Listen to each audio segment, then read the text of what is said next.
Hello and welcome to Movies, Films, and Flicks. I am Mark Hoffmeyer, and joining me is a man that bleached his eyebrows for this episode. It's Jack Austin. It's absolutely right. Man. You can't even see them. You look good, man. Thank you. A little scary. I'm not going to lie. A little scary. But your commitment to doing this crossover event between the Alter Ego podcast and Movies, Films, and Flicks. Now, my first appearance on the Alter Ego podcast, we talked about the Fantastic Four from the 90s and Yes. Shark in Venice, and we did Which One is Better, which might be one of the weirdest episodes. And it was beautiful, but I feel like now we're ranking the Thor movies, but you could have done totally something random for your first Movies, Films, and Flicks appearance. You could have been like best Jello eating scene in cinema, Jurassic Park. Oh my word! Yeah. Jurassic Park is definitely up there. That's- You get a high quality jiggle of the Jello in Jurassic Park. Does she eat the Jello or does it just jiggle? She drops it. So I don't. Yeah. So we'd have to look up other Jello scenes. There's plenty of them out there, I would imagine. Yeah, I mean, I bet there's a post out there on Screen Rant, like top 15. Wait, 5 best Jello scenes and 5 worst. Everything's about lists anymore, right? And no, Hook has got a good Jello scene, doesn't it? When they're throwing the goop at each other. Yeah. What's the movie where the thing gets put in the Jello gets put in the stapler gets put in the Jello? Is that Office Space? The Office. Oh, The Office. Oh, The Office. Oh. Yeah. Yep. So it doesn't count for movies. Oh man, see, we're close. Yeah. Now It's you've got me thinking about Jello. It's just gonna be a 20-second silence with you and I just sitting here thinking about things. You know what I love right now? So if you don't know, Jack's from Florida. I grew up in Florida, and now we're both sitting here. We both have beards and we both have tank tops. We're getting ready to talk about another large, Norseman with occasional beards. Yes. And his character has evolved almost as much as his beard has. Yeah, I mean, just the facial hair alone. Yeah. You- It's a journey. You know what's interesting? I had a really cool conversation the other day, and so for me, I guess I've always been a Tony guy because he was this billionaire, had everything handed to him, morally corrupt playboy. He got captured, put in a cave, was saved, morally wounded, realized that his missiles were going to. He was so ensconced in his life of privilege that I didn't realize that he was making war, or didn't care. Ruining so many lives around the world. And so, he cleans it up. Then he's dying. Then he gets PTSD. And I just think like watching a billionaire playboy become a kind of humble dad, husband, like that's a pretty cool arc. But a lot of people don't relate to that. A lot of people are like, I like Cap. He started from nothing and he deserved those steroids. And he fought his way up. He dove on that grenade and he became Captain America who doesn't swear because he earned it. Like he was nothing. And I get where people like that as well. But like very rarely do you hear Thor is my favorite Avenger because, I think he's pretty stock. It's like the stock god gets thrown to earth. He's like, oh, I messed up. And then he goes back. And then the second one, and then he gets kind of cheeky. And then he sort of regresses a little bit. His best moments in Infinity War with Rocket, where he's like really breaking down. Yes. Very strong hair. That star does not burn his hair. But the scissors can in Ragnarok, which blows my mind. What kind of scissors are those? But what being is Stan Lee when he comes up to him with those mythical scissors? those are like, what's Logan's claws? Adamantium. Yeah, adamantium scissors. Well, it's Jeff Goldblum scissors, so those would work on anyone. That makes sense. But no, like Thor for me is I didn't really start liking him. I like Thor. I like Thor: The Dark World. I like him in Avengers. I've always liked him, but I didn't go. I really like Hemsworth in this role until about Ragnarok. I feel like that's when he says it too in interviews. This is when he got comfortable, when he kind of started embracing the role. I did not like Endgame Thor. That just drinking Thor. He drank Tropicalia, which is a great IPA, which is located in Georgia, which I was a big fan of. And you used to have to like go to a liquor store. You can only get 1 6-pack. Now it's in Publix everywhere, so it's not as cool. But like then he comes back in this movie, and I feel like he's in Thor: Love and Thunder. I think it's kind of him auditioning to be Jack Burton from Big Trouble in Little China, and so jeez, he's wow, that's an excellent comparison. Right, like the really he's tough, but he's kind of a doofus. He's out of his league. causes a lot of problems, but he sticks in there to the end. In this one, though, it's not like out of his league, as in he's a league above what he's dealing with. Yeah. He's removing a splinter with a chainsaw. Pretty much, yeah? Yeah. Yeah. And it's just, listen, I love Thor. I'm not sounding like I'm slagging on him, but this is just thoughts that come into my brain as I podcast, and I wanted to chat with him about you, because you and I talk so much comic books. Like, we've talked Venom, we've talked all the Spider-Man movies. I've sat in there while feeding my daughter, listening to your show, and I'm texting you like, what does this mean? We also sat outside. I've sat outside my house, pacing up and down my driveway, explaining to you why I love Andrew Garfield so much. Yeah. And then I'm talking about the gods in the MCU and how is this? What is this? But in Thor, Odin does say we are not gods. We're just old. Yeah. So I think that's the key. We're born, we live, we die. We're not gods. We're not immortal. We just go and we make humans have sacrifices. Yeah. And then we attend orgies with Russell Crowe. And I guess the Grandmaster. Not on Trash Planet. His ship was for the party orgy. Which is why Bruce Banner's, I'm not going to touch anything. Yeah. It's my birthday. What a crazy scene. But yeah, I guess for me, this is one more thing I want to drop on you before we rank the Thor movies. So I did a post back in the day. I called it Avengers Disassembled, and I put it up on Reddit. And I analyzed how much alone screen time all the Avengers have in their movies. So it's not like how much screen time, it's how much time does like Marvel trust them to exist on their own. Right. So Thor: The Dark World has the least amount. It has he's in there for like less than a minute of alone screen time. He's always with somebody. And then the next one is he goes to Thor. He has 3.3 minutes.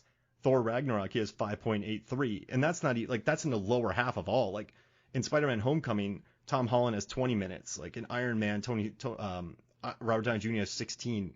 So it's interesting with Thor. Like he's had a great arc, he really has, but they've never let him really exist alone on screen. Have you ever felt that? I have. Thor's also, his mythology is very rich with characters and people that he surrounds himself with, and he's god level. So you would imagine there's always something or someone around him, either some sort of Asgardian servant, or he's always this big spectacle. And everybody else is kind of just a person, and so they're left to their own devices more often than I imagine a quotes God would be. That makes sense. I mean, he always has the Warriors 3. Up until Ragnarok. They just get iced. I can't believe they came back. I can't believe Ray Stevenson and Zachary Levi came back. Right. Paycheck. Well, you know what? I would. How many days am I on set? I'm going to Australia. Yeah. I get royalties. Every time it plays, I get money. All right, book it. Yeah, I'm in. Yeah, I'll get stabbed. Is Kate Blanchett going to be there? Can I hang out? Can I watch her? Stabbed off screen, or am I there? Yeah. Can I hang out by her trailer, and not like in a weird way, just talk to her about craft? That's something that Thor as a series has done too, is they've had trouble giving notable characters their just desserts, if you will. They don't give them their moments. And the Warriors 3 are the prime example, because if you're a Thor comic guy, those people are together a lot. Those internal battles, they're always fighting together. And those are kind of his crew, these guys that are always with him when there's a big fight for Asgard. And in the comics, every time there's an Odin sleep, all the enemies of Asgard show up at the gate to try to take over, and it's Thor and the Warriors 3 and all these other guys out there fighting and keeping them at bay until Odin wakes back and up. Rick is with them, right? I don't know who I just Rick made is. up a character. Okay, yeah, Dale Tucker and Dale, Asgardian. Yeah, I love that movie. These college kids are killing themselves. They have so much lore, and there's people out there that really feel for the Warriors 3, and then you see them in Ragnarok, and it's boom, boom, boom. Not even a mention. Thor's not even back like, hey, where are my best friends in the world? Yeah. Taika did not care. Taika comes in, gets rid of Odin, gets rid of Asgard, gets rid of just about everything in that movie, and just wipes them all out. Taika, he was not interested in Thor: The Dark World. And all right, so how about this? Let's get into our rankings, and we can cover each movie as we go.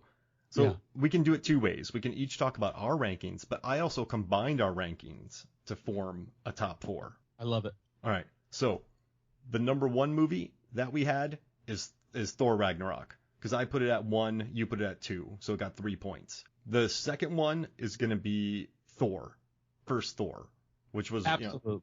2011 Thor, 2017's Thor Ragnarok's number 1, 2011 Thor's number 2.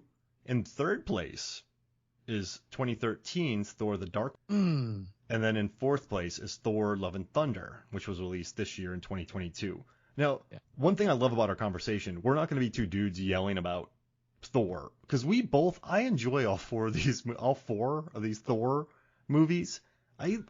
If they were on right now, I would sit down and watch them. Like I rewatched them for this. And you know what's the best part about the Thor movies? When you combine all the runtimes, they're under 2 hours. The average runtime's under 2 hours for these movies.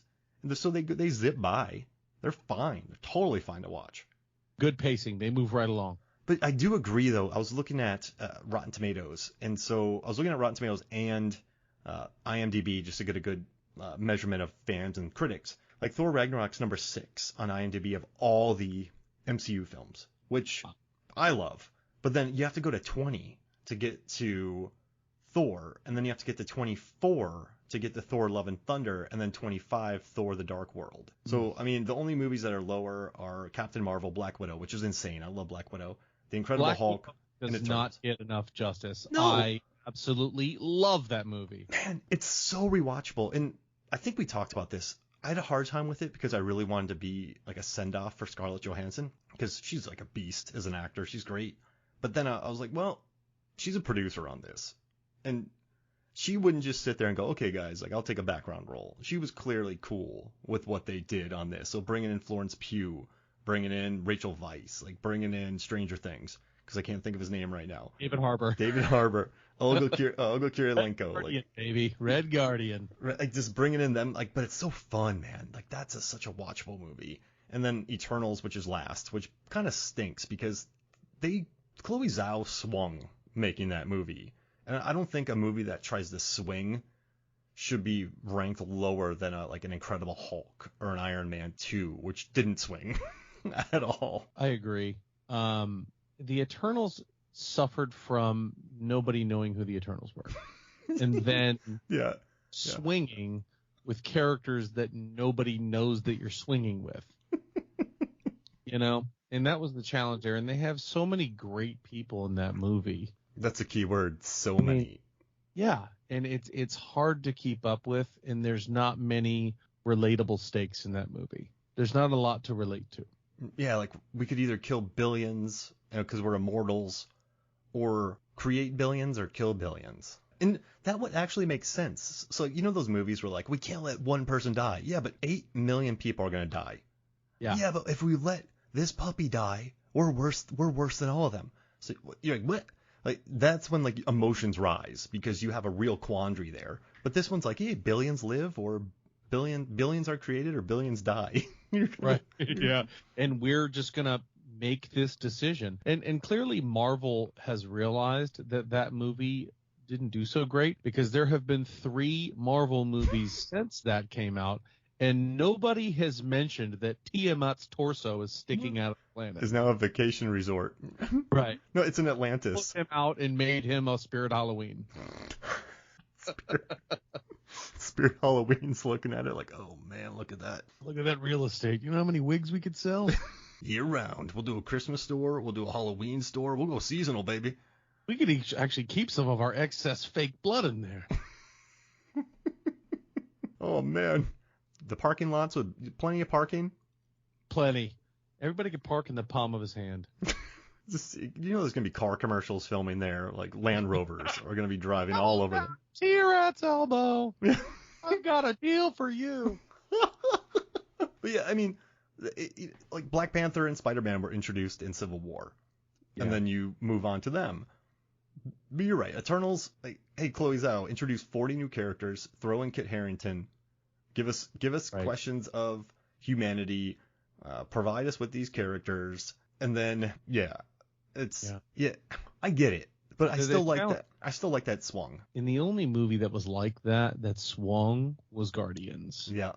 And Guardians is another one where not a lot of people knew anything about Guardians of the Galaxy. Not a lot of people knew any of those characters. They hadn't really even been developed by Marvel, but you have James Gunn, who swings with a smaller crew. Yeah. Smaller crew, bigger scope, and you get people that you actually care about, because they don't all have superpowers.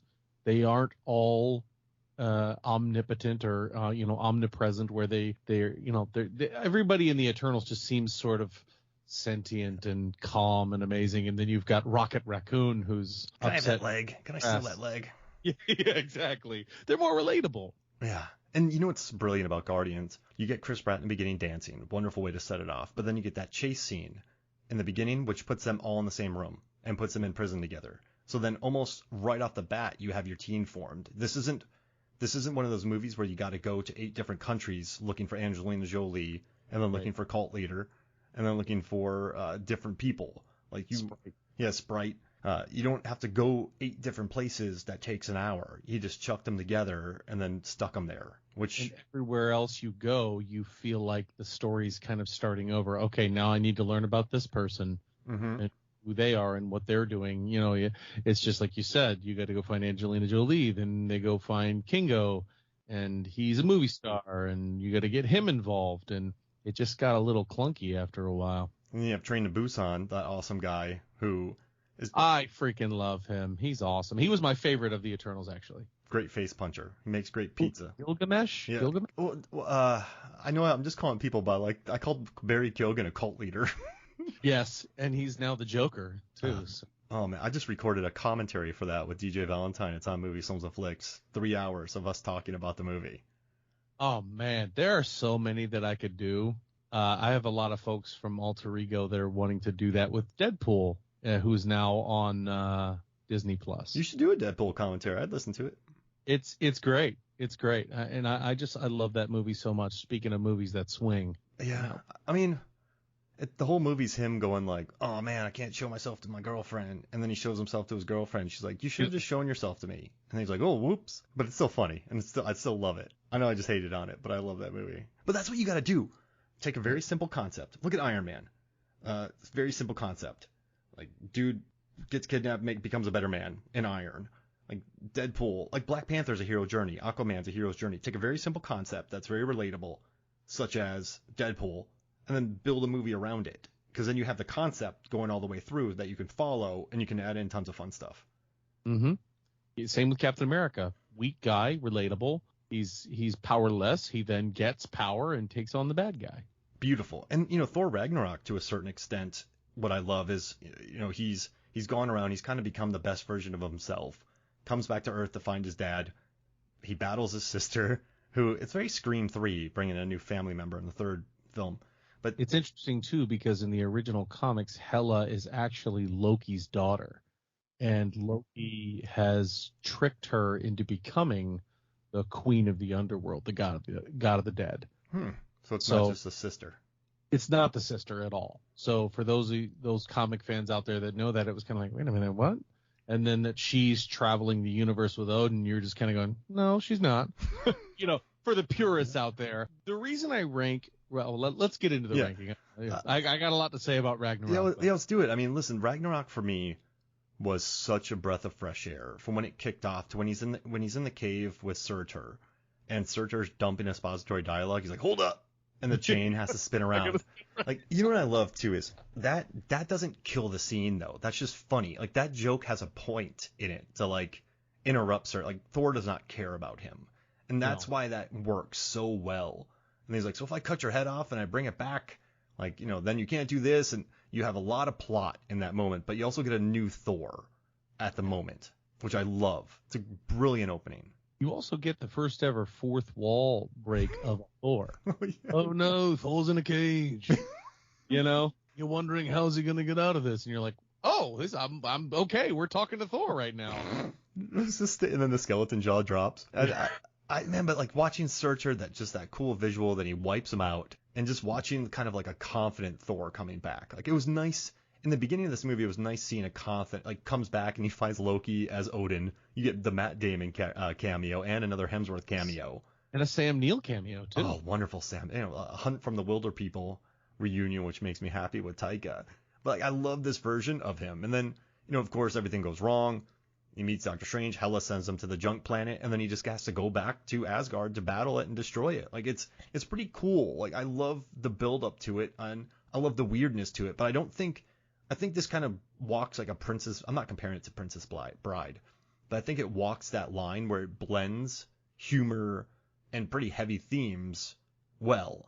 And that's why I had it at number one. And you didn't have it at number one, but you had it at two. And that's why it's number one in our rankings. I think it's probably like, do you think if we polled 30 people, Ragnarok would still be number one if we averaged all the rankings?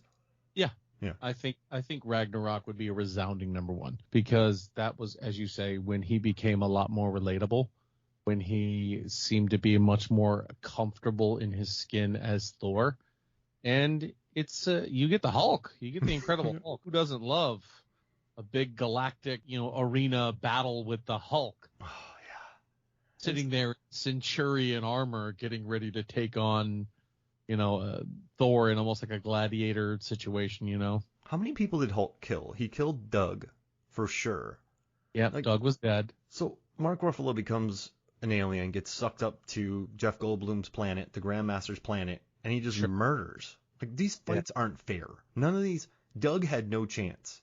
No, there was no scenario where Doug was going to win. Like that becomes like a Yankee situation, does it not? Where it's just they keep winning, like a Patriot situation where you're just getting bored of it. Yeah, absolutely. And it's just like, oh, you think you're gonna win? You want to get out? Go fight the Hulk. Poor Doug.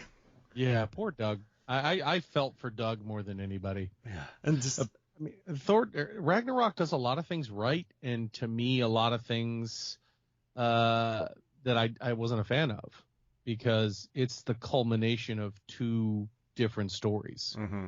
It's World War Hulk, or Planet Hulk rather, where in Planet Hulk, in the comic version, Bruce Banner goes through trauma on Earth.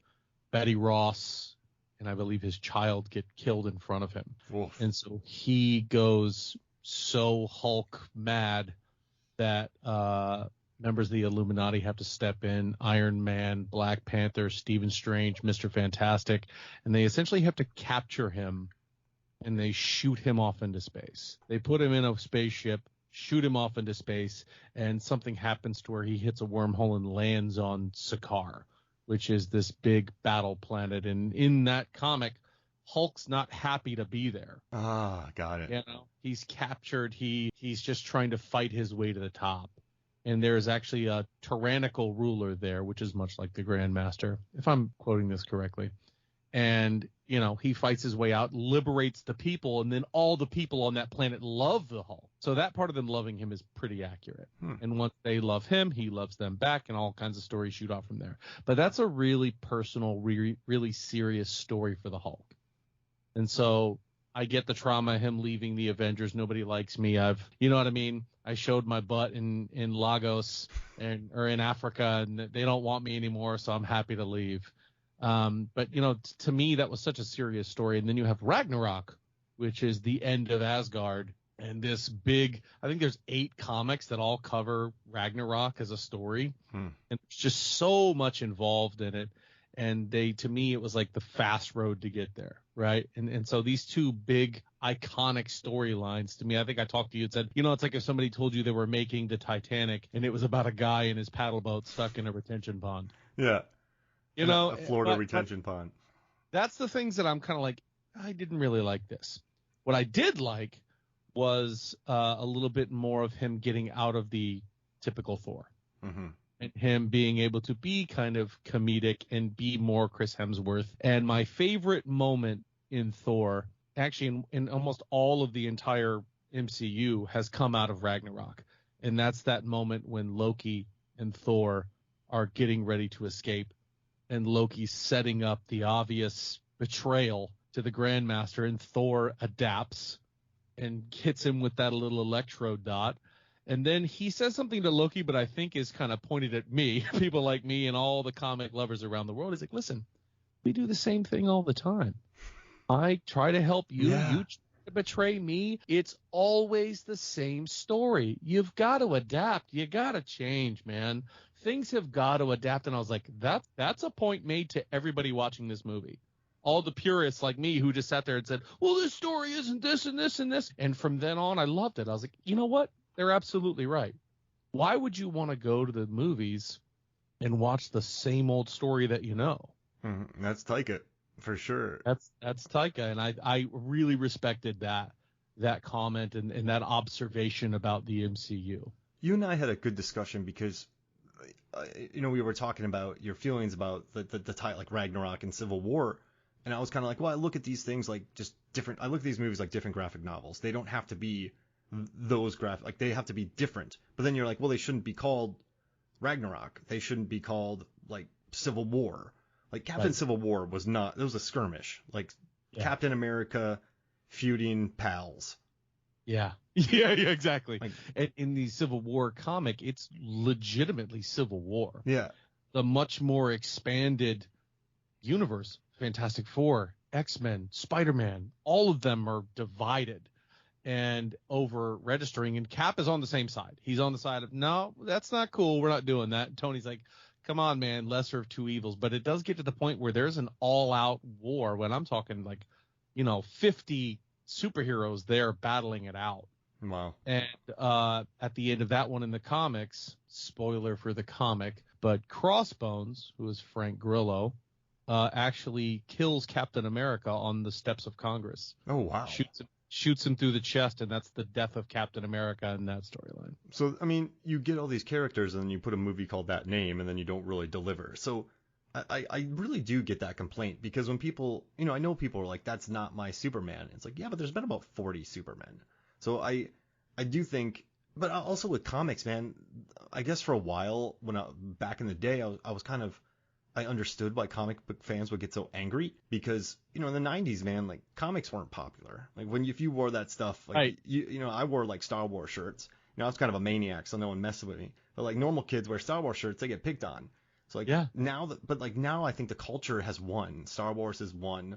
Marvel has won. So all these people who are kind of mad about this, it's like, guys, you won. Just enjoy the ride. Like this. Right. That's one of the things I say too, is when you're complaining, it's like, listen, did you get a chance to see Black Panther and Iron Man and War Machine go to war with Spider-Man against Captain America and the Winter Soldier and Wanda Maximoff, the Scarlet Witch? Are you kidding me? Mm-hmm. Be happy with what you got. Yeah, I mean, what we got was pretty great. And I mean, they're not going to kill each other. It was still like a good battle. And I know people complained about the fight in Ragnarok. It was just two buddies fighting each other. But I think the tone pretty quickly establishes that it's just going to be two guys. Hulk isn't going to kill Thor. Thor isn't going to kill Hulk. Hulk isn't going to kill Thor. They're just too strong. Right. So they're just going to beat the crap out of each other. And then their bond that they form about raging fires and also with the introduction of Valkyrie, like Tessa Thompson's introduction into Thor Ragnarok. Now, what I love about this is it's the third film in a franchise. So normally when new characters, remember Lost, when new characters were introduced, people were like, I hate them immediately. Get them out here. Get them out of here. Like, who are they? Why are they here now? But Tessa Thompson, she walks off drunk, falls off a ship, and then you immediately go, I love her. Like, this character is amazing. This character is, like, Tessa Thompson showed up, looked like, played an awesome role, and then sort of was able to go away. It's like a perfect performance, great way to bring in a character, and she's with him. She's with the Avengers for the rest of the film, tossing Korg. I mean, you have a bunch of new characters, and even Hela. I think, why I think Ragnarok works a lot better than Thor Love and Thunder? My wife and I were talking about this. Like, Christian Bale is really good in Love and Thunder, but he's in another movie. He's in a better movie. He's not on the wavelength of Love and Thunder, but Cate Blanchett, she got the campiness of it. She got the tone right. So when you go back to her in Scourge or Scumbucket or Scourge, yeah. Scourge. Sounds like three Pauly Shore names from his movies from the 90s. But it's you go back and you have that tone still. So you never really lose the tone of the movie going through Ragnarok, because some people said that Cate Blanchett was underwritten, but it doesn't matter because she understood the tone of the movie and she kind of adapted to that. So whenever you go back and forth between them, you have a really solid tone going through. You never get pulled, like you never watch, like I was watching Christian Bale in Love and Thunder going, what? I was like, what is that? What? I was like, what movie is he in? I was like, I don't care. This is great. But it does halt everything. And it takes you, when you have tonal shifts, and I'm totally fine with tonal shifts in cinema, but they have to, it's really tough to pull off tonal shifts.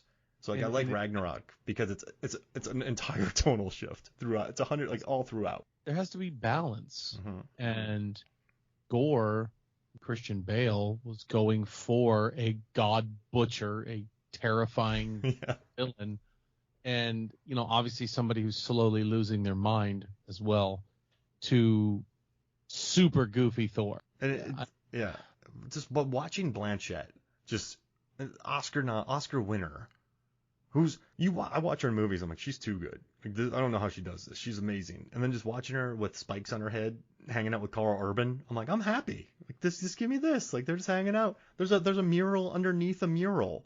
Like, what? That she knows exactly where it is. Yeah, and then so they said that she's infinitely powerful in Asgard, but on Earth she can shatter Mew Mew. Yeah. So I'm glad that she has to fight Surtur at the end. Yeah, right. And I mean, I think one of my favorite all-time movie moments is when Hulk jumps up in the air to punch Surtur. It just whacks him. It's big monster. It just hits him. It's such a I don't know. Taika Waititi actually said he wishes that he didn't make. I love him. I wish I had to make Thor Ragnarok so good, because going into Thor Love and Thunder, you're kind of anticipating that. But yeah. I do think Ragnarok, to a certain extent, was lightning in a bottle, because we weren't used to that Thor. We weren't used to that tone. Guardians of the Galaxy got weird, but it was more James Gunn weird, and had never gotten outright zany weird. And Love and Thunder did. Yeah. I think the tone of Ragnarok was about as much as I can take. And I thought, honestly, Endgame Thor was perfect. He had suffering. He had mental anguish that he was going through, where he still has hilarious moments. Obviously, he's gone through so much trauma. People don't realize how much Thor loses. Everything. He loses literally everything. The only character I think that could really compare with him in terms of loss is maybe Scarlet Witch. Yeah, a brother, family, I mean, vision. Yeah, Thor's lost Loki 3 times. Yeah. He's had to go to war against him, and then he's lost his mother. He loses his father, his best friend, and then his brother for the 3rd time die right in front of him. And then half of everything he loves is snapped out at the moment of victory, when he's like, I got him. I just buried Stormbreaker in his chest. I win. Oh, crap, I lose. Went for the chest. So he has that grief on him as well. Mm-hmm. He feels like he's the reason everyone lost. Yeah, it's... I think he's at his best at Infinity War, because it's just Hemsworth's not naked, but not under prosthetics. I love everything you said. I agree with.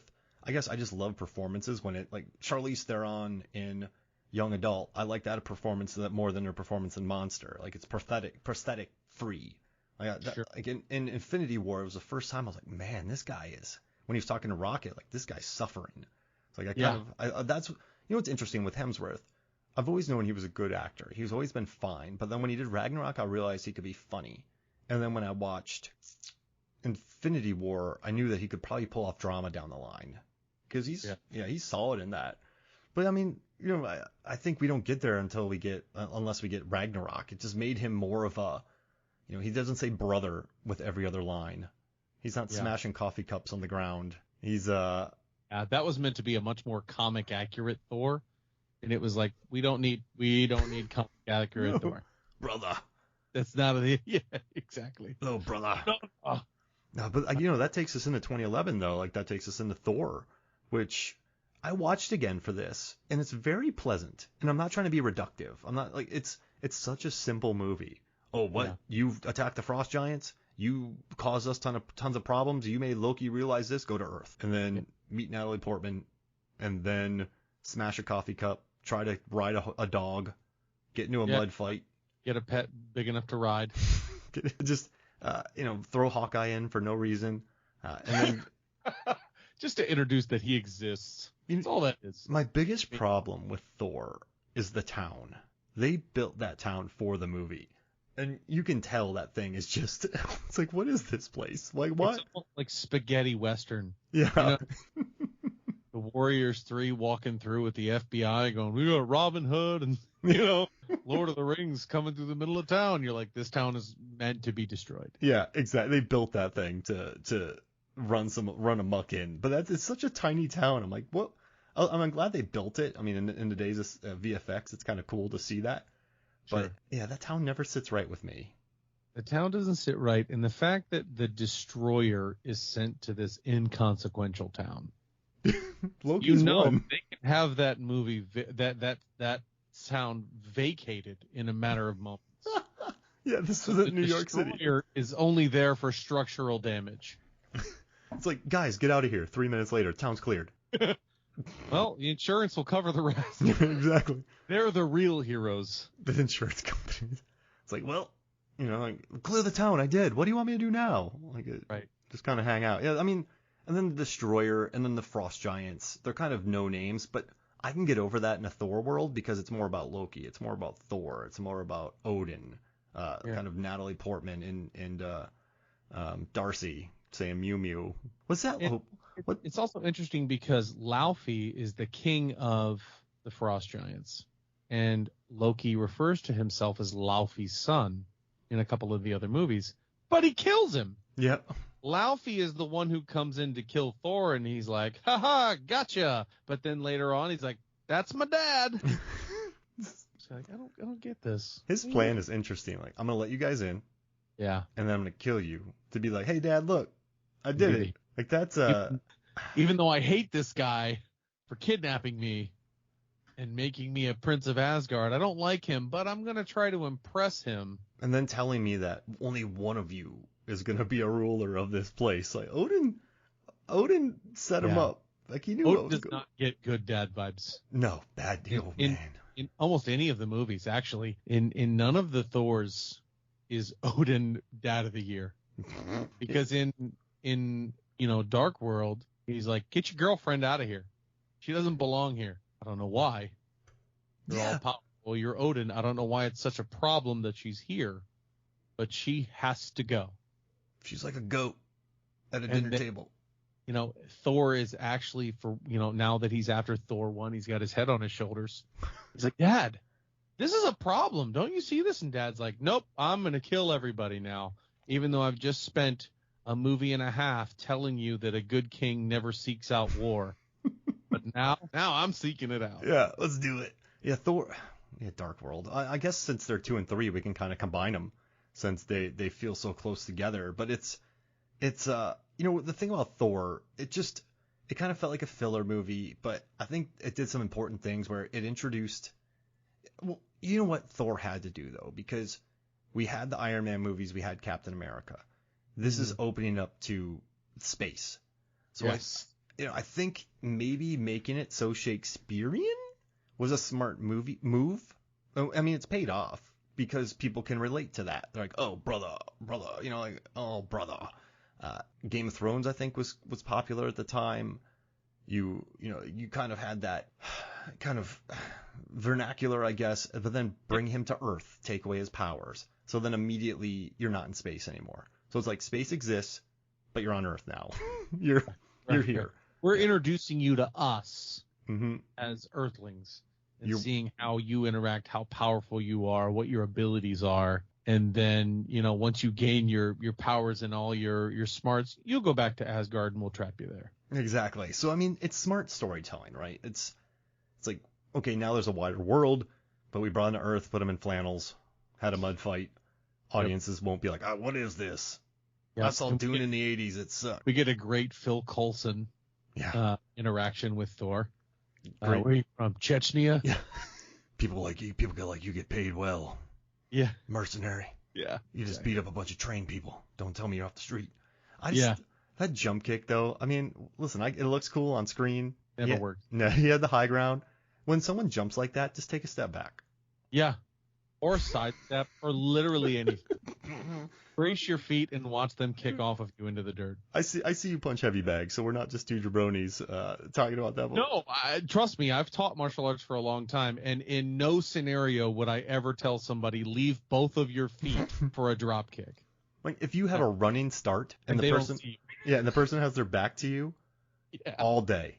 Like not this trained guy who's bigger than you. Yeah. Even though you have high ground. And then like he had whopped that dude in the head multiple times, but then a flying kick with not much momentum I mean, he is a god, and he is Chris Hemsworth, but Yeah, but at the time he wasn't a god. that's He was just true. a guy. A burly dude. And actually, big shout out because his alter ego before that is actually Donald Blake, and he has a human alter ego, and he gets the power of Thor in the comics. He's not always Thor, so Donald Blake was kind of his avatar. Oh. So that's why when they're like, "Oh, this is my associate Donald Blake," that's a good nod to the comics. Oh, I didn't even see. I'm not a comic guy. I just read X-Men, and I bought that time. I bought comics because of their covers. I was like, that's a cool cover, and I never read it. Like I Turok still- 1, I'm like, I need this. I'm going to show this to you right now on camera. I know our viewers can't see it, but I bought this comic purely for the cover. It is Punisher 44. It's him, the Star-Spangled Burner. He is holding the American flag while it's on fire and being shot at. I've never read this comic. The art is so good. I had to purchase it. Yeah, I got you remember X-Men 280 through 290 with Storm in the Rain and like Bishop, and like that's some of the coolest cover art I've ever seen. I love that run so much. I think there's probably like I don't know. I liked Wildcats. What was that brand for a while? Who were they called? Wildcat? X-Force? Oh, X-Force is like kind of like the Black Ops of the X-Men. That was Sabretooth, Omega Red, Deadpool, Wolverine. Yeah, it was a good one. Good cover art. I just bought Turok, like Deathstroke. Deathstroke. Oh, Turok. Yeah. I have Turok 1 shooting an arrow at like a raptor. I'm like, I'm buying it. I'll spend my allowance on that. Who cares? But yeah. That's how I actually got into the Berserker series, which is created and produced by Keanu Reeves and is now getting 2 seasons worth of anime. Ooh. Yeah, it's going to be an interesting one. The covers on that are really good. Berserker. Yeah, I bought Star Wars ones too because of their covers. I had Wizard magazine. Then I ended up working for Wizard. That was pretty cool. But it's yeah. I mean, but okay. So I think we're in agreement that Thor, Marvel was in such a young phase, they kind of had to bring him to Earth. Right. Yeah. And then get Natalie Portman involved. They had to introduce him to people that he cared about on Earth, so he'd have a reason to come back. Mm-hmm. And there's enough funny moments when he gets drunk with Stellan Skarsgård. Yeah. He keeps getting hit by cars. It's like really cheeky. Yeah. Him in the mental institution. Oh yeah. The psychiatric ward of the hospital, that he's there for 10 seconds and gets out of 4-point restraints with no problem. Yeah, and just saunters out and gets hit by a car. By them again. By Natalie Portman. My favorite line in that movie is when they knock Thor out. And he's like, can you knock him out next time, like when he's in the car? So we don't have to drag him in. Yeah. But yeah, I mean. She's been so good. Portman? I forget her name. Not Portman. Darcy. The one who said that line, Darcy, yeah. Yeah, Kat Dennings. She's a beast. She's in WandaVision now as well. Or she was in WandaVision season 1. She's starting to branch out in the MCU, and I'm glad to see more non-superpowered people get crossovers that aren't Nick Fury. So I think I've told you this, but I came up with like my personal best Avengers. And a lot of them come from Thor, the movies. So I would put Pizza Papa from Doctor Strange. Oh boy. Because I know you're a big fan of Pizza Papa. Oh man, he needs his money. He's gonna get his money, and on that planet, food costs money. And he can beat himself up for 3 weeks. Yes. And be fine. Then we're gonna go Luis from Ant-Man, Darcy.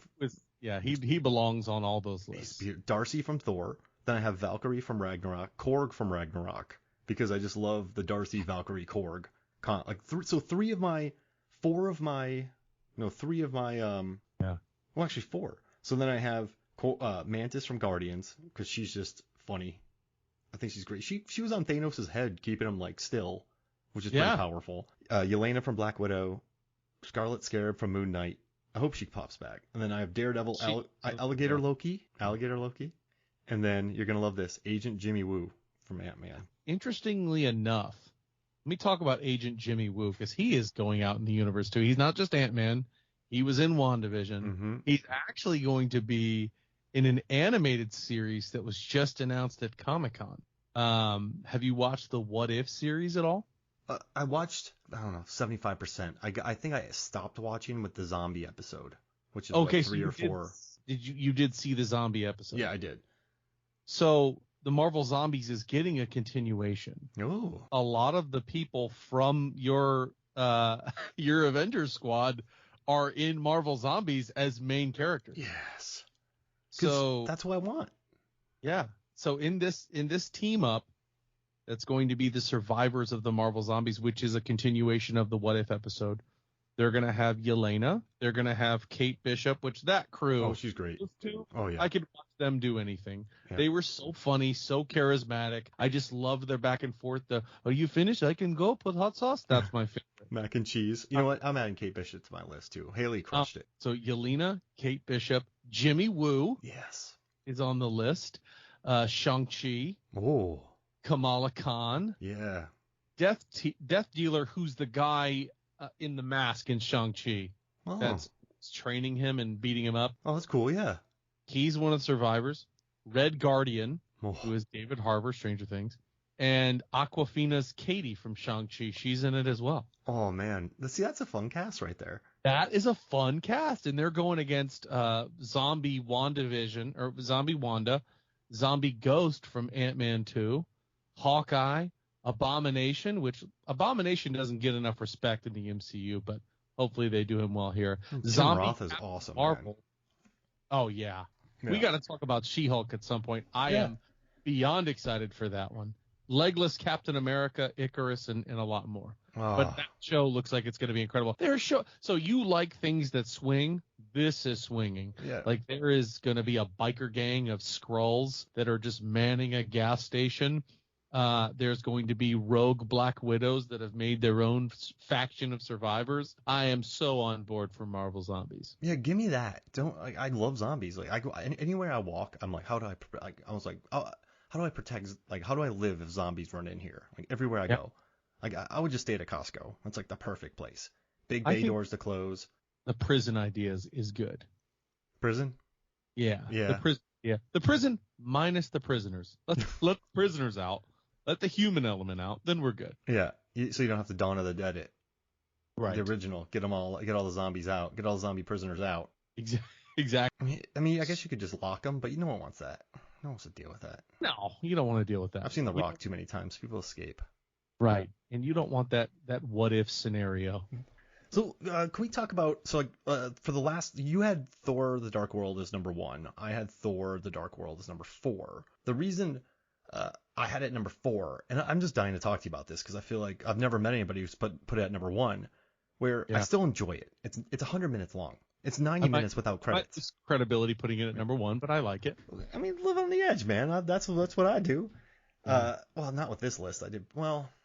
No, I put it together a really stock Thor list. So I like your style. But for me, Thor: The Dark World, it's 90 minutes. It's fun. But Alan Taylor doesn't like it. I mean, this is a guy who came in last minute for Patty Jenkins. He said that he's really distanced himself from it. Chris Hemsworth has distanced himself from it. Natalie Portman has distanced herself from it.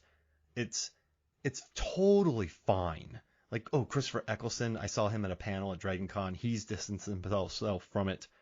It's totally fine, but you get this elf who's like, I want the ether, I got the ether, I'm dead. You have, at the end, they're like, we have this Oscar-winning actor, Natalie Portman. Let's just give her a remote control and have her run around pressing buttons and just slapping people. She's slapping people in that movie and just pining over Hemsworth. And it's like, Portman, you're a Harvard graduate who's won an Oscar, and you're a scientist in this movie. Like, it's cool. Like, you spent 2.5 days with Thor. And then that other one, you'll be all right.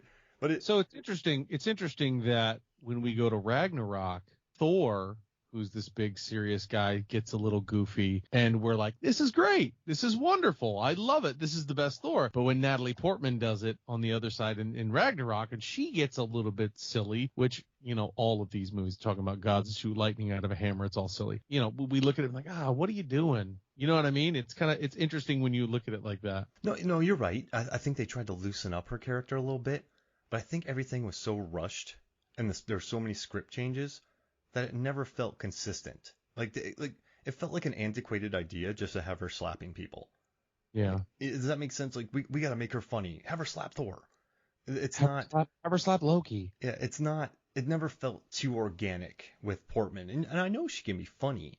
So I just think the whole movie. So from what I've read, I pulled this. I did a episode about this for another show, and I had to pull a ton of research. And like the director said that, everything, like there's test screenings, and then there were some reshoots, and then he said that Joss Whedon came in, did an entire rewrite because it wasn't working. So he had to come in. They said he came in and saved the movie, made them more light. So this was originally a darker script, and then they brought in Joss Whedon to make comedic punch-ups, which it always worries me when you have a very serious script and then you do punch-ups, because it doesn't work. No. It doesn't work because that's that whole tonal shift that you're talking about, is you're trying to set a specific tone and then you're throwing things to throw it off. So either commit or maybe look at the entire tone. I think Ragnarok, the reason I give it such a high score is Tom Hiddleston. Yeah. Tom Hiddleston in that movie is easily my favorite character. He's the guy that I think deserves all the credit for why I like it so much, because he's in prison. He doesn't want to be there. Mm-mm. He's just kind of like resigned himself to the fact that he's lost. And he's sitting in prison talking to his mother, who, he's even having conflicts with Rene Russo, which Rene Russo, man, she's so good. The best, yeah. Lethal Weapon. And he's trying to play that Loki character, the trickster. I don't care. I'm the best. Blah, blah, blah, blah, blah. I deserve to be a god. Yada yada yada. Blah blah blah. And then all of a sudden, they expose him. He's angry. He's telling the immortal elf guy who took the little thing in his chest and became Elf Hulk. Yeah. Oh, take the stairs to the left. Go cause a little trouble. Who cares? And then obviously it's his fault that things go so incredibly wrong. And then all of a sudden he's forced to be himself. He's forced to drop the facade. Thor's up there like, hey, I need you. I know you're not this trickster god right now. I know you're upset. We've just lost our mother. I know this is very serious for you. And then he does drop the magic, and you see that he's just a wreck. Mm-hmm. And it shows that he has these deep feelings for people, and you just kind of feel for Loki in that moment. Oh, I love that scene when you see that his room is tossed. He's sitting in the corner. I think that's probably the best moment of the movie. And I remember walking out of this in 2014, and I remember kind of making a joke that every time Loki's on screen, there's just a guitar solo. Like, you could tell that the director, everyone involved, kind of knew he was the MVP. And that's kind of why Thor has the least amount of alone screen time of any person in any movie, because you know who the hot hand is. I think it's interesting in that movie in Thor: The Dark World how much they rely on Loki, who is he's easily the best part of that movie, and then Jane and Darcy and Mew Mew and that intern and Selvig, like they get the intern of the intern. Yep. It's funny though, because Thor. So Natalie Portman gets quirkier, Kat Dennings gets quirkier, then she has a quirky intern, and then Selvig's quirky. So you have a bunch of quirky people running around in this picture. One of them. Yeah, Thor's the one of them. I mean, but there are some good bits. I love when he puts his hammer on the door hanger. The subway scene, I think, is really good when she bumps into him. Like, that's when the movie's at its best. But then at the end, it's, the one thing I do like about Thor: The Dark World is, and someone brought this up to me, it spent a lot of time on another world, which is kind of nice. Like, it definitely goes to Asgard. It goes to Dust Planet. It has the wormholes that shoot people all over the world. So I think that was nice. It kind of expanded the universe. If the fighter jet in one of the 9 realms. Yeah. Oh yeah. That was cool, right? Like there's some cool stuff that goes on. And I mean, listen, Eccleston's my favorite. I'm a big Doctor Who fan, but I love Eccleston the most just from his one season. I'm a hipster, yes. But I love him. But it's like, knowing they casted him, I was so excited. But like Malekith gets lost in it. It's just, all of the antagonists get lost in it. You don't feel for them for 1 second. No. They don't feel like relatable villains. And all of the movies that have done incredibly well have had very memorable, very relatable villains. Absolutely. A lot of people love Killmonger. Yeah. The way they related to him. Thanos. Everybody was like, man, that guy, he's not really wrong. Yeah. I mean, the way he's going about it is bad, but he's not really wrong. and then Shang-Chi. Oh yeah, Tony Leung. Yeah, he's amazing. He's arguably one of my favorite. He's top 3 villains in the entire MCU. Oh, so good. And just that they spend the time with him in the beginning, and he's slow. Marvel's really going towards this thing where people are slowly being driven crazy. So you have Wanda with her book, you have Tony with his rings, you have Gore with his sword. It's like, yeah, they're not totally evil. They're just being drawn. They're just being made evil. Yeah. But you make a great point, though. I mean, Thanos. Like, should we make the world better? Like, Steve is like, there's whales swimming through. Yeah. Like, what is happening? And then Killmonger. You understand what Killmonger is trying to go for. Also, I went back and watched Iron Man, and Jeff Bridges was running that company for so long while Tony was just a maniac. Just a playboy. Yeah, exactly. And so Jeff Bridges just keeps doing what Jeff Bridges does in it. And eventually he gets angry and tries to kill Tony. Blah, blah, blah. But he's very threatening in it. But I also get that character as well. Like I feel like that could exist in the real world. And I mean, Malekith is not that guy. Of all of these Thor films, he is, even though I put it up so high because of the supporting cast and Loki, and I just enjoyed the way that this one shook out, Malekith is not the best villain of all those 4. I put him 4th, honestly. He sleeps for 2,000 years, and then they get out and they destroy the Asgardians. So, like, their technology was so legit, 2,000 years ago, that can just wipe out Asgard. Like, right. Asgard had 2,000 years to sit and do nothing but be ready. Yeah. So they're out there. They're sleeping. So we should probably get them invisible ship guides. I don't know. Because they wipe out. I remember watching that and going like, they wiped out the Asgardians. This is not a fight. Like why? Yeah, that was an interesting. The Asgard. I mean, Hela comes out, destroys them. Yeah. The only one who stood a chance was Heimdall. He's the only one who could do anything. Yeah. And he has that big omnipotent sight. And he takes out one of the ships with his sword. And yes, so it's still cool looking, but I remember just thinking, like, who are these people attacking Asgard now? Right. Why? How many pillars? How many pillars did they destroy? Yeah, but still, it's fun. I'm not hating on it. Like, I had it on earlier. I was like, this is 90 minutes. I enjoy it. Yeah, it's fine. I like thinking about it. It gets right to the point. Mew Mew. Mew Mew. Yeah. Just when they're like, what is that? Like, what? Mew Mew. Right. Just Thor, Jane, Mew Mew. Yeah, that's, and also the love triangle too between Sif and Portman a little bit. They're just both pining. Yeah. And Lady Sif is another one that's never really gotten her just desserts. Like she's somebody that Thor is in love with at certain points. Like, he's wanting to be with her, marry her, and all of a sudden, these thousands of years she's been with Thor, it's like, I like this human girl. Yeah, it's. But I also think I don't want to blame it for that, because you had Jenkins, Marvel was still young. You had Alan. So Alan Taylor is a TV guy, and he directed Sopranos. He directed Game of Thrones. I mean, this is a guy who has directed I have his IMDb. He's directed some of the Mad Men, Lost. He did Sex and the City, 6 Feet Under. I mean, this is a guy. Oz. He helped to get HBO off the ground with Oz, 6 Feet Under, Sex and the City. He did Carnival, Deadwood, Rome, Sopranos, Mad Men. I mean, this guy is an absolute beast. But the problem with TV, it's a very producer-riven. It's a very back in the day, it was more of a showrunner type thing. So a lot of directors, like Law and Order, you never hear about the directors, but you hear about the showrunners, like, a lot of times. So I think he is a guy who can come in and make some of the greatest peak TV out there. But you have D.B. Weiss and David Benioff running the show. You have, with Lost, you had that whole crew. I forget all their names right now, but that whole cabal of people out there. So he comes in. Sopranos was what? David, was it David Chase who started?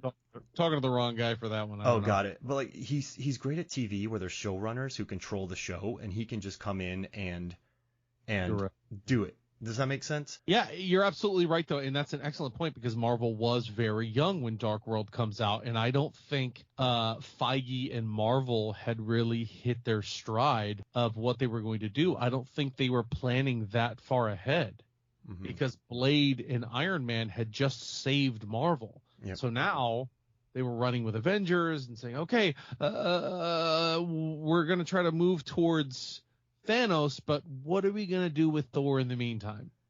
Yeah. So, okay, we'll throw the Reality Stone in there. Yeah. And so, that was just, you're right. It does get more and more clunky the more you break it apart in terms of the continuity with the MCU, but I still fun. think, yeah, it's still fun. It's not by any means a bad movie. No. It's like you say, you get in there, it's entertaining, you get from start to finish. You still get character growth for literally everybody involved. Nobody is wasted in that movie. I mean, IMDb at 6.8, Rotten Tomatoes at 67. That's fresh and that's high for IMDb. So people clearly like it. But I guess just compared to Favreau's Iron Man and even to a certain extent Joe Johnston's first Avenger, kind of, and this is after Avengers, and so you go to Avengers to Dark World, and of course it's not going to be as loved. So it's still good. It's probably one of the better FX movies that you put on. You see it on FX, you're like, oh, I'll sit down and watch this. This is cool.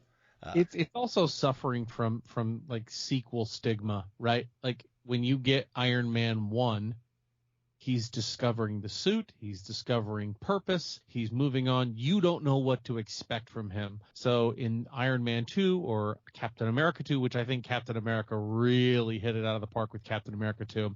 But Iron Man 2 and Thor 2, it was hard to improve on that, right? They were reinventing the wheel. You had an idea of what was going to happen with both characters. He's Thor, he's the god of thunder. Nothing's really going to stand in his way. Yeah. And it's just, nothing's going to stand in his way. You need to figure something out. But then you make the power, like the villains are so powerful in Thor the Dark World, but then they're not. Right. It's that's what I hate. It's like, I have all the power. Wait, so you have all the power. I literally have every ounce of power ever in me right now. I am holding an Infinity Stone. You cannot stop me. Wait a minute. Who's this chick with the RC controller? Wait, is that a Nerf gun? And they're like, no, like it's my only weakness. Not the Nerf. So it's fun, it's good, but I get why it's 3 or 4 on our list. But you know what's funny? Like it still made money. It was the 10th highest grossing film of 2012. It's fresh. It's doing well on IMDb. So I mean, we can't really. I'm not hating on it. I just think, I think just during the time it came out, the director changes. Alan Taylor can make great TV, but I think when you're trying to make him get people to improvise or do anything, he probably gets a little lost because you can't really. There's not too much improvisation in Sopranos or Mad Men or Game of Thrones. But it's also like you said, it's not just those changes, but the writer changed. Yeah.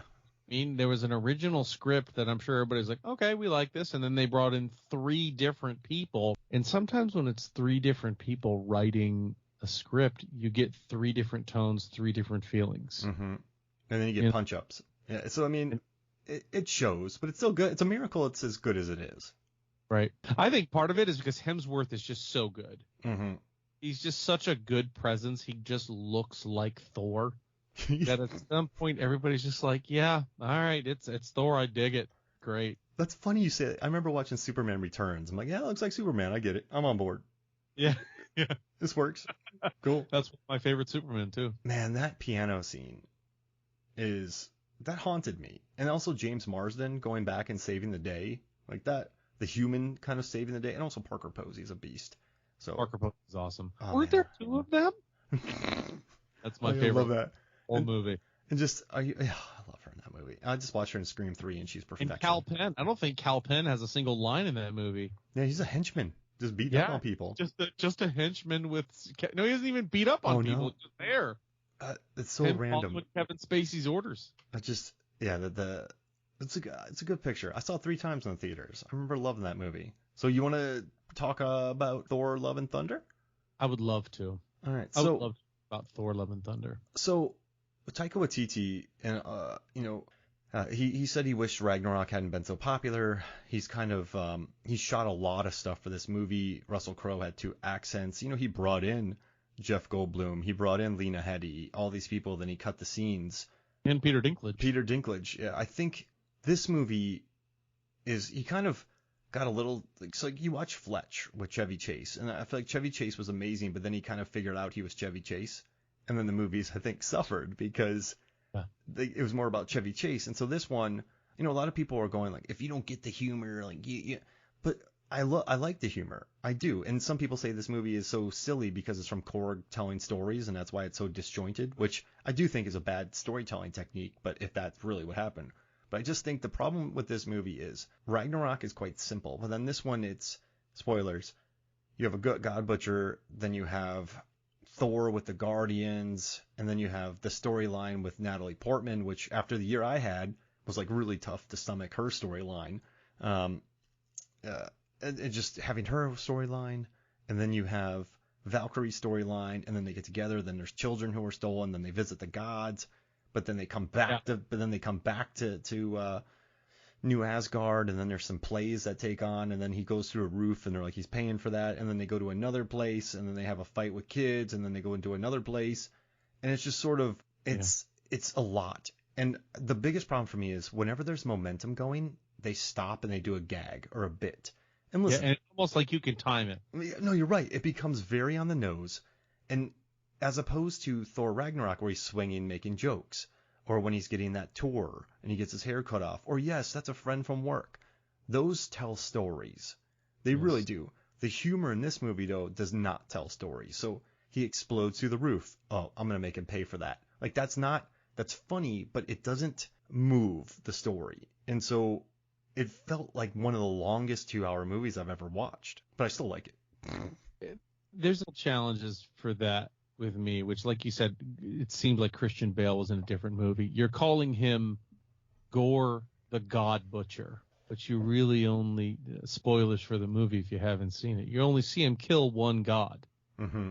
And everything else is done off screen. Yeah. So to me, you have no reason to fear him.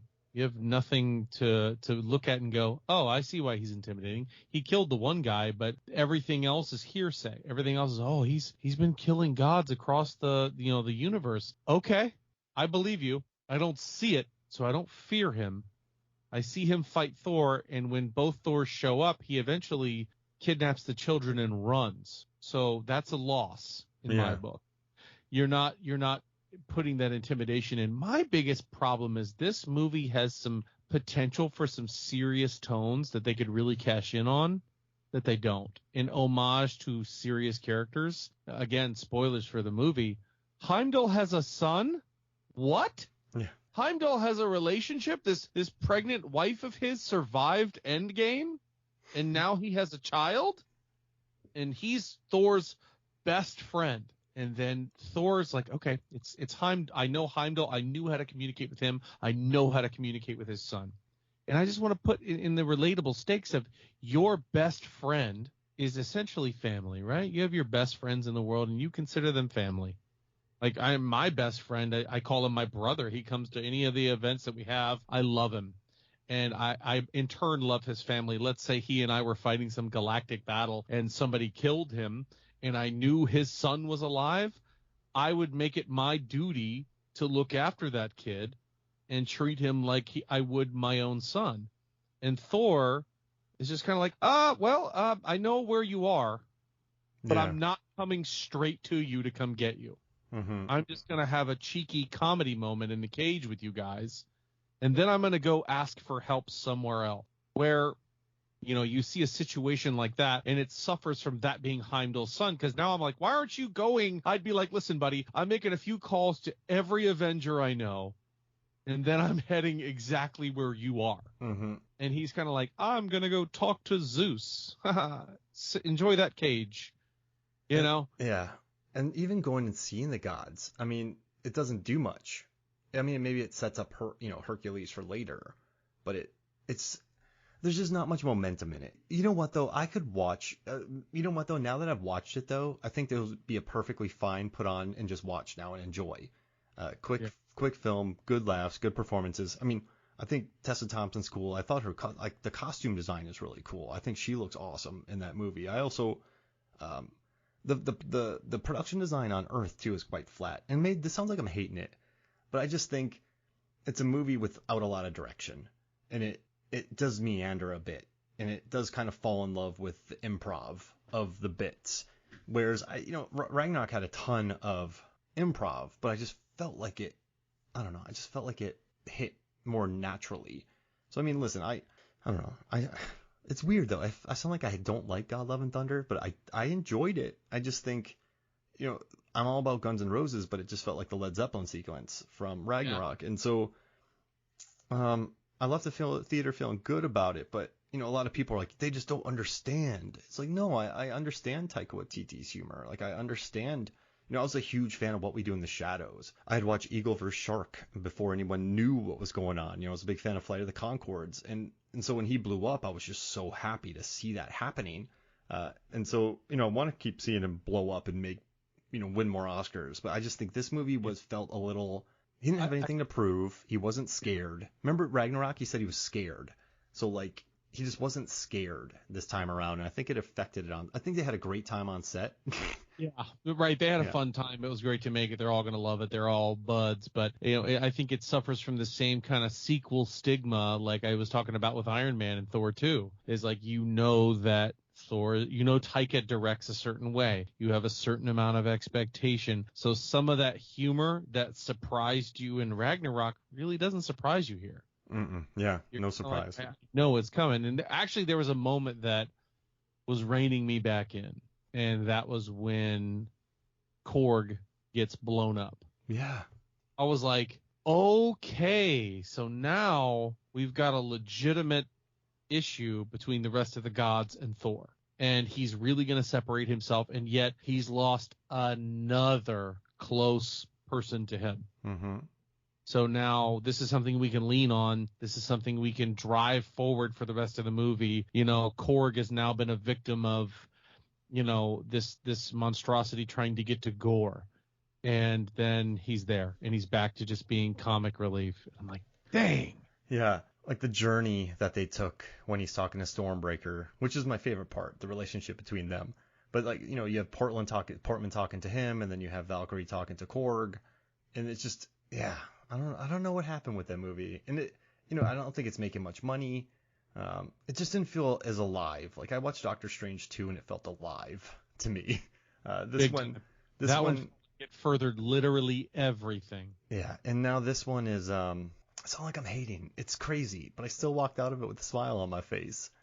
But it's for me, the silliness was just way too over the top. It took me out of the movie. Yeah, and it stops the momentum. And a lot of the things that you're meant to care about is just meant to, in the movie, the way they portray it is just meant to be understood. Mm-hmm. Like I talked about, like Gore the God Butcher. If they showed him going to a couple places, and I'm not saying it needs to be a play on words, a gore fest. I don't need to see him chopping people up, but you need to see legitimate gods fearing him and not wanting to deal with him, instead of having Zeus say, he can never find us. We're here. We're in our secret hideout. He can't get here. Who cares? Yeah. There's no shadow monsters. Like, come on. Also you have God the Gore Butcher, but then he sends in shadow monsters, and you're like, oh no. Right. And oh no, vengeance. And in Highlander, the Korgan, you see him killing people in alleys. You see him hunting. You know how bad he is. So when Duncan MacLeod has to fight him at the end, the Korgan killed Sean Connery, like that guy, and then he killed the dude in the alley. Like, he's a very scary Highlander. Exactly. So when they fight at the end, you're like, this dude's killed his friend, this dude's killed his, and you have that momentum. So yeah, I do think they definitely, and maybe they have more of that, but Taika just cut it. And he's not going to do a director's cut. He said director's cuts are stupid, but I love him still. I kind of agree sometimes. Like, if you're going to make that and that's your cut, then that's your movie, release that. Yeah.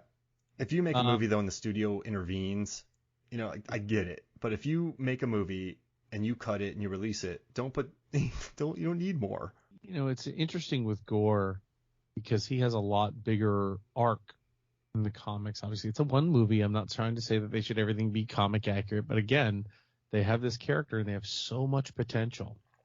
You know, he comes from this planet, and they portrayed that where everything comes from the gods. You know, his wife and his daughter both die, and they're in this desert area, and he buries and has this meaningful moment, but then he just kind of abandons all hope and comes across two gods, much like they showed in the movie. And in that, both of those gods, one of them is dead, the other one's dying. And that god asks Gore for help. I want you to help me. I'm dying. I need your help. And Gore is just disgusted with the fact that somebody he's relied on his whole life, his daughter gave her life to because they were praying and being good servants of the gods, you know, and then and begging for help from him. He's like, you never helped me. Why should I help you? My family's dead now because you didn't help us. So he kills him, and that sword is actually called the All Black, which has very serious tie-ins to Venom, but they don't mention that. Tom Hardy's out. Tom Hardy's out of the MCU. That sword belongs to the god of the symbiotes. Oh. Yeah, his name is Null, Knull. There was just a massive run of Venom about Null, and that's his sword. So you're just kind of like, oh, okay, what are we doing here? Oh, man. They don't mention that. They don't mention Null. They just mention that it's a corrupted sword. I was like, man, so much stuff you could have just nodded at. You don't even need to give it its own thing. Just acknowledge it. But I know with copyrights and characters being owned by different studios, it's hard to do that right now. Oh, yeah, because Sony, and then, yeah, that'd be a nightmare. Like, we don't want another Morbius, guys. Let's, that's the first Marvel movie that's come out with any sort of continuity that I have not seen. It's, okay, so it starts off and you're like, oh, this isn't so bad. And then Matt Smith shows up and you're like, this is pretty good. And then there's a subway fight. You're like, that wasn't bad. And then it just loses you. It just dives off and then, so when it ended, my wife and I both knew exactly what happened, but we both looked at each other and just went, what? Like that? Like we follow, but really? Like it, oof. Hey, so how about this? Before we get out of here, I want to know your top 5 MCU films. Oh my goodness. Why would you do that to me? Top 5. Wow. Holy smokes. One of them has got to be, does it have to be in any particular order? Nope. Okay. I'm going to go ahead and say Guardians of the Galaxy Volume 1 is up there. Infinity War is up there because of the loss, right? You can put the TV shows in it too. Oof. Netflix as well. I'm not going to do that. I'm not going to do that. That's way too complicated. Because I loved Loki so much, and there's so much content to go into that. But anyway, what have I got so far? I've got Infinity War and Guardians. And Guardians of the Galaxy. Ant-Man and the Wasp is in there. Again, because it breaks the mold, right? It's villains that don't necessarily, at the end, they're going to go, okay, we figured out a solution. We don't need to go kill hundreds of people anyway. Mm-hmm. And I loved that tone shift and the fact that not everybody has to always be so evil all the time. And Walton Goggins with the gross restaurant and Truth Serum. Yes. Truth Serum. It quacks like a duck and talks like a duck. He was really good actually as like, you're kind of off villain, but I love the stakes for that. That was great. Spider-Man No Way Home is up there. All right. So you got 4. Jeez Louise. This is tough. I'm just running through all my heroes right now. Let me look on the wall here because I got all my Funko Pops around me. Maybe one of them can give me some insight into another 5. I'm typing this down so I don't forget. Captain America Winter Soldier. All right. I like Winter Soldier was really good. I loved him clearing the deck. I loved his fact that he was there for his friend.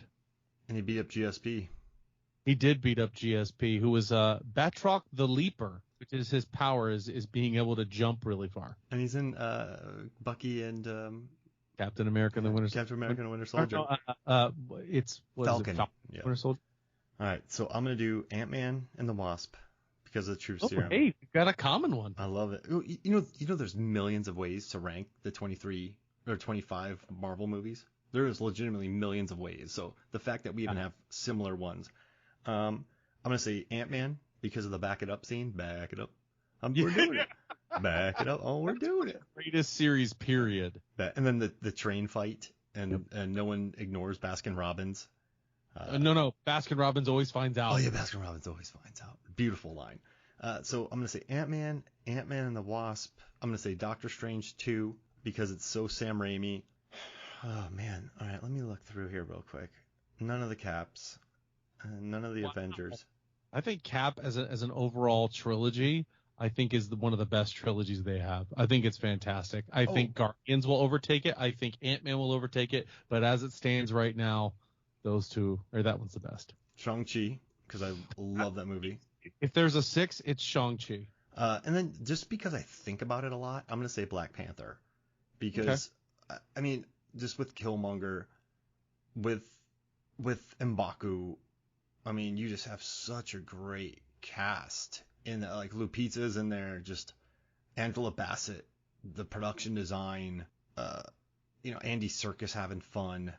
Yeah. I mean, they shot in Korea. I dig it. They could get behind Winston Duke and Lupita Nyong'o because they were such amazing, powerful characters, and of course the late great Chadwick Boseman, who I love. Yeah, I mean, I just think about Black Panther a lot. I don't know. I like the themes. It's brought up a lot. Yeah. In our circle in Alter Ego, we talk about it quite a bit. Yeah. So I mean, yeah, I think I got a good one. I mean, Shang-Chi, I just love. I think about it. Like they brought in Trevor. It gets weird. You have Michelle Yeoh finally. A lot of people don't know how amazing she is. No one saw her in her Hong Kong action movies, so she needs more love. I have. Yeah. She's incredible. So she had a movie that just came out, didn't she? Or was that Everything Everywhere All at Once? Yeah. It's yes. Huge. Yeah. I wanted to see it. I haven't seen it yet. It's bonkers. It's gonzo, and it's beautiful. It's just different. It's wonderful. But no, this was great, man. You want to plug Alter Ego before we get out of here?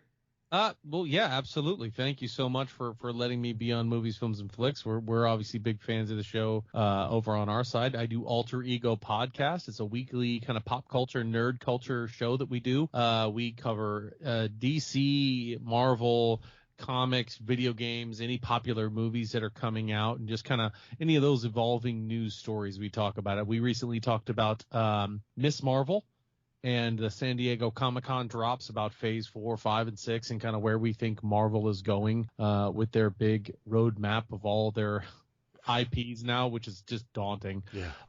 But yeah, we release weekly, and you have been a wonderful guest of ours more than once. Yeah. We love having you on there and talking about all the obscure ways that you view movies, which has actually changed the way I look at movies now. There will be times where I'm like, I don't know about this. I'm like, what would Mark think? He'd probably love it.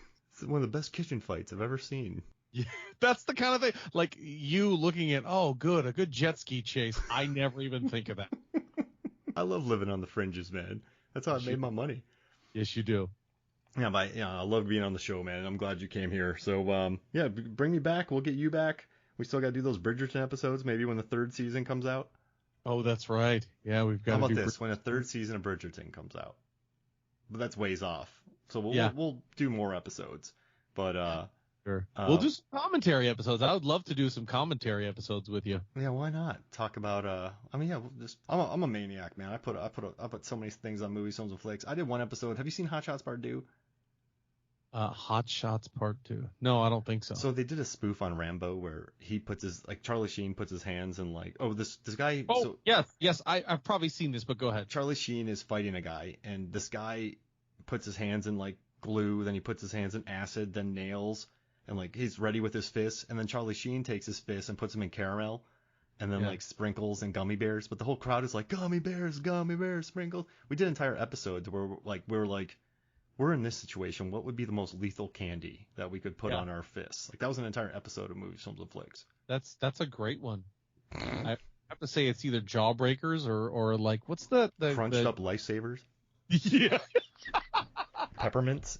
Kill somebody. But dude, this was awesome, man. Thank you so much for joining me. It's my pleasure. Thanks so much for having me. All right, so for me, Mark Hoffmeyer, and for Jack Austin, who still has bleached eyebrows, that's this right. is Movies, Films, and Flicks. We'll see you next week.